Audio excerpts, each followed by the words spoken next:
The natural state of man is a competitive state of man. Men have always been competing with each other. Even now, right now, we compete with each other. I don't buy Ferraris to drive fast. I do sometimes, but if I'm in London traffic, it's not to go quick. No. It's to show everyone else I'm richer than them. That's what it is. It's a never-ending competition. I don't wear a big diamond Patek with fucking $500,000 to tell the time. I tell the time on my phone. I do it because I'm loaded.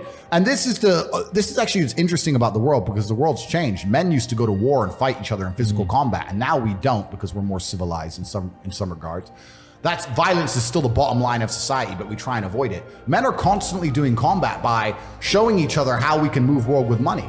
We're constantly in combat because of our status. 99% of what men do is for status. We want to be in good shape for status. We want the fast car for status. We want the nice house for status. We want the diamond watch. We want the hot girl. This is all for our status. Look at me. I'm the big dog. This is how we compete with each other. If you're going to be a dude who pretends that's not true, or be a dude who doesn't want to compete, your life's going to fucking suck. There's no light without dark, and there's no joy without pain.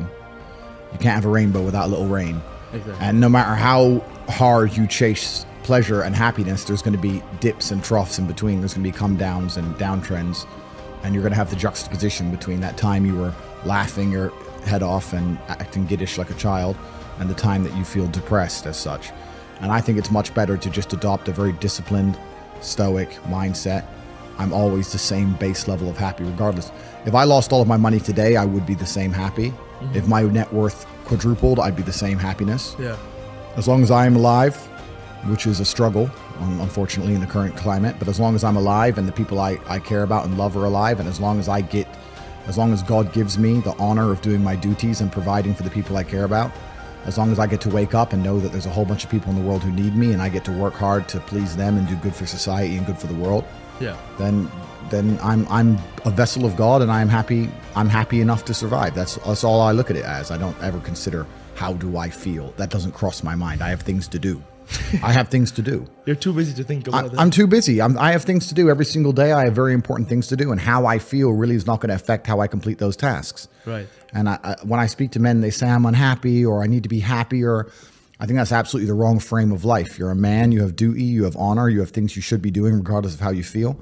And the people who are perma-obsessed with happiness or sadness, I just think it's the wrong paradigm to view the lens of life. I think you should get up and do what needs to be done. We talked about this started with an attack on masculinity. I think the reason there's such a large men's mental health crisis is because of the attack on masculinity. When you tell people with an innate desire to be masculine, whether it's God-given, whatever, like you said, they have innate desires. We're all born with innate desires. God has told us some things are just wrong and some things are just right.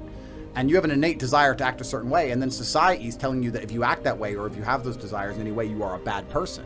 That's where the men's mental health comes from. That's where all these men are sad and depressed, is because they're like, you know what? I'm not supposed to want to just get big, get strong, get important, get a hot girl, get a nice car. I'm not supposed to want that. I'm supposed to want this. This is garbage.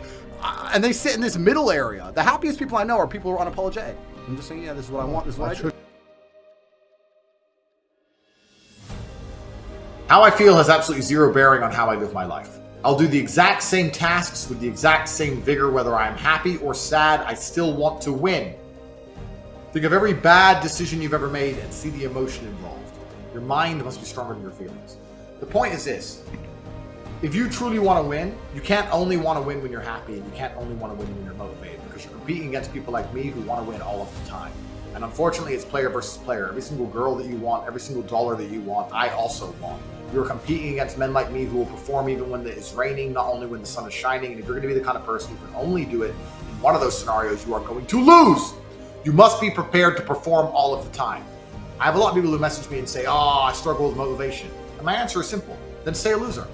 If you can't find the motivation to not be a loser, then I strongly recommend you just stay a loser, stay in your lane, and stay out of my way. Yeah. I have no time for people who cannot find the motivation to fix themselves and fix their own lives. I've been the kind of person who will perform 7 days a week. Doesn't matter how I feel, doesn't matter what's happened, doesn't matter if I'm happy or sad, things must be done. And this is the mindset you need to adopt if you want to be a winner.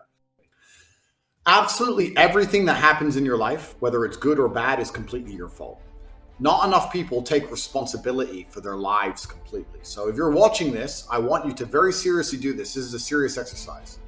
Take responsibility for your life. I want you to get a pen and a paper and write down everything good in your life, everything you're grateful for and thankful for, and everything bad that's happening to you in your life. Perhaps you have a job you don't get paid enough. Perhaps somebody at your job doesn't like you and is being horrible to you and is preventing you from getting a promotion. Perhaps your girlfriend doesn't listen to you. You have a bad relationship. Everything in your life is completely your fault.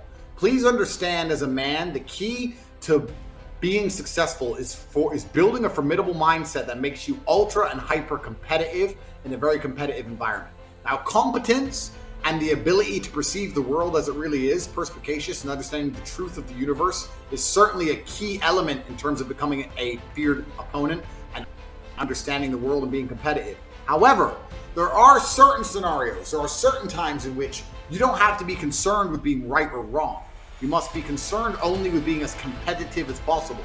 This is the idea I try and teach people inside the Matrix when I say I do not believe depression is real, and they try and convince me it's real. I don't care what science you come up with convincing me it's real, because if I believe in depression, I am more likely to become depressed. If I don't believe in it, it cannot affect me. I cannot become depressed if I do not believe in depression. So by extension, my mind is more competitive. I'm a more feared opponent. I'm more dangerous if I don't believe in depression.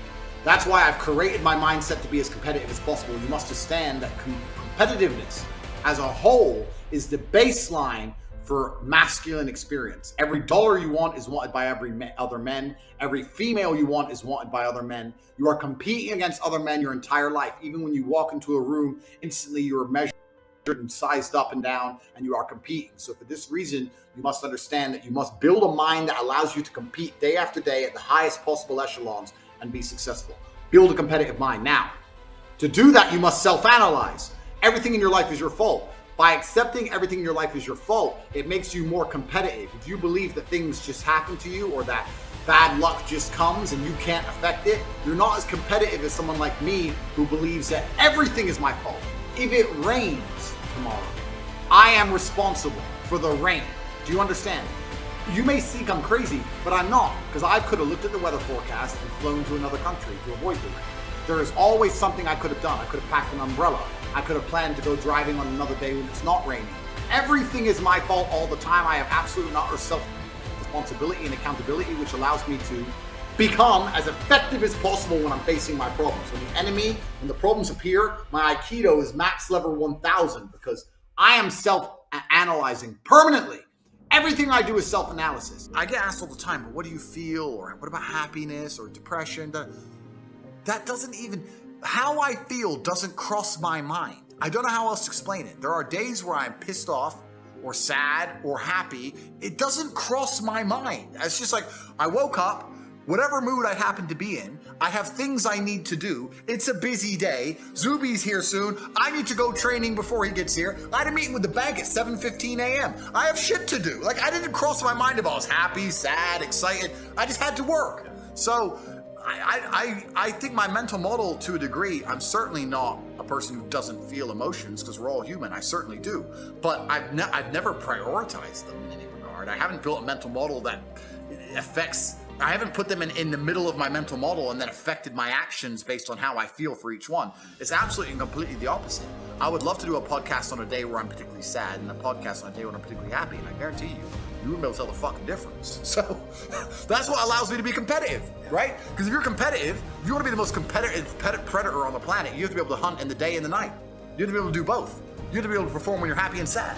You can't only be able to perform when you're happy. You can't only go to the gym when you're motivated.